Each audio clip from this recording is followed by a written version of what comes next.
Hello YouTube, this is Frugal, and this is the Frooglesim news for today, Sunday, August the 7th. First up, Sim720's Icarus SC42A.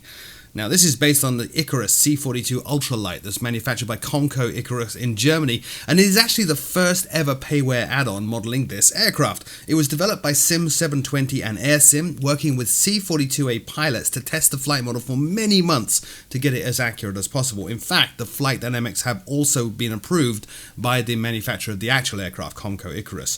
The aircraft features 4K resolution textures, comes with 2 liveries, full animations inside and out, and 3D instruments in the cockpit. I'm obviously reading from their feature list and their press release and everything else, but that's a pretty standard deal now for any new aircraft.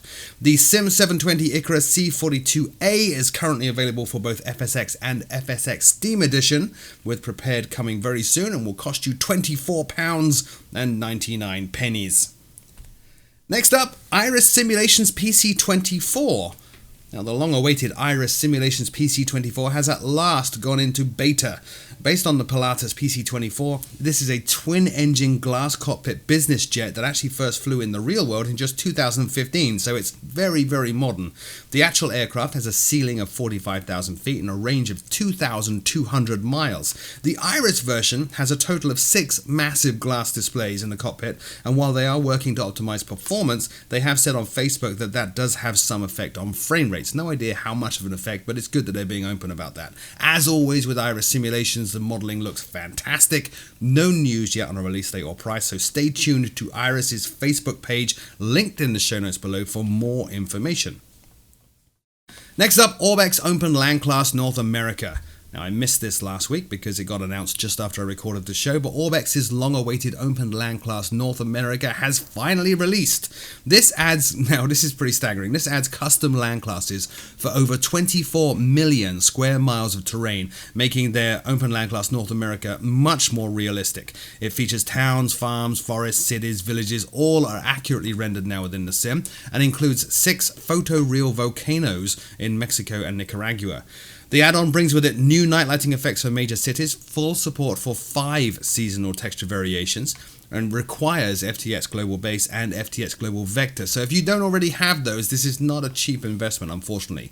However, Open Land Class North America does not cover just North America. It also includes Central America, Greenland, the Caribbean islands, and Hawaii. Now, America's scenery in the real world varies greatly as you travel around the country, from swamps, obviously here in Florida, to lush green forests, to deserts, to glaciers as you head up towards Alaska. And at last, this is all now accurately reflected in the sim, which is phenomenal. The price for Open Land Class North America on its own is $41.24, which is actually a pretty good price. It works out to hundreds of thousands of a cent per mile, but even so, when you add that onto Orbex FTS Global and Global Vector, it does get a bit pricey, but it does radically overhaul the whole sim, just throwing out my opinion.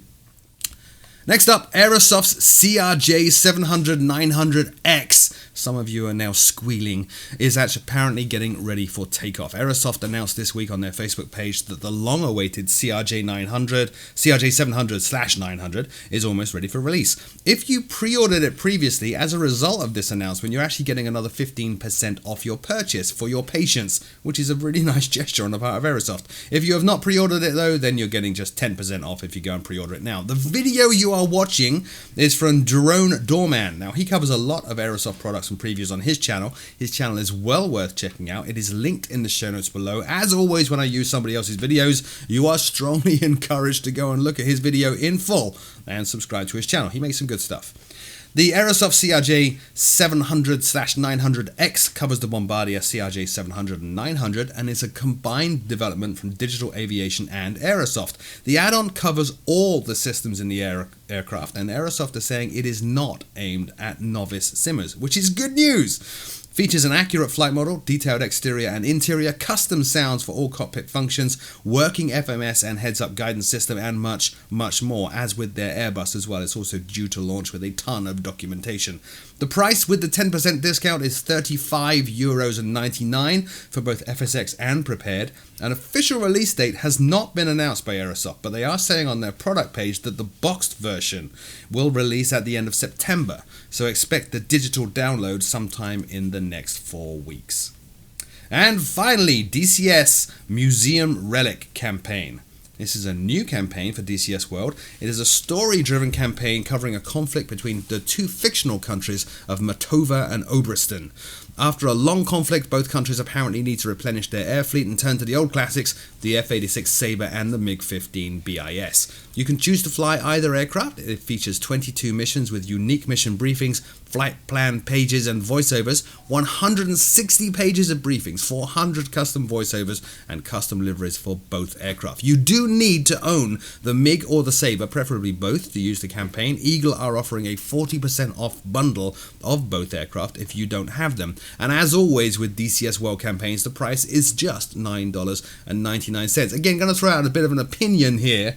This is an interesting product. This is an interesting campaign because a lot of people have complained that we don't have many modern jets, and the add-ons for DCS World have been kind of smattered all over various eras of flight, from World War II to Korea and Vietnam, somewhat modern, and then obviously very modern with the Mirage 2000. So the developers of this campaign have pulled a neat trick here by saying, look, it is modern world, but we've run out of aircraft, so you have to go and use the old ones, which is at once both kind of cool and at once kind of a, yeah, really? Anyway, I am a big fan of DCS campaigns. Go check it out at the Digital Combat Simulator, link in the show notes below. That's it for this week. I'm going to go off and spend some time with the family. Thank you all so very much for watching. If I did miss something, as always, leave me a polite comment in the comment section below, and I'll take a look to see if it is worth including in next week's show. And until then, I'll see you all very soon.